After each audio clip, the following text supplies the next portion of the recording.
बदामी गुहा क्रमांक 3 महाविष्णू लेणी।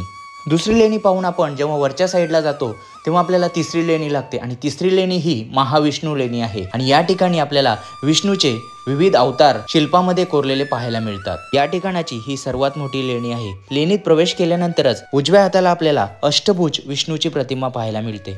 त्याच्याच बाजूला आपल्याला नरसिंहाची आणि हरिहर व त्रिविक्रमाची मूर्ती पाहायला मिळते।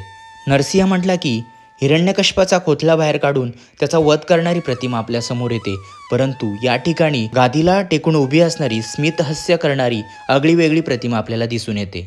या लेणीचा खडक इतर लेण्यांपासून वेगळा असून या ठिकाणी रंगसंगतीचे आभास आपल्याला जाणवतात। लेणीच्या छतावर आपल्याला कुबेराचे शिल्प दिसते। याशिवाय शेषनागाच्या वेटोळ्यावर बसलेली अनंत विष्णूची प्रतिमा आपल्याला पाहायला मिळते। पहिल्या 3 हिंदू लेण्यांनंतर आपण पुढच्या रीलमध्ये शेवटच्या जैन लेणीबद्दल माहिती जाणून घेऊ।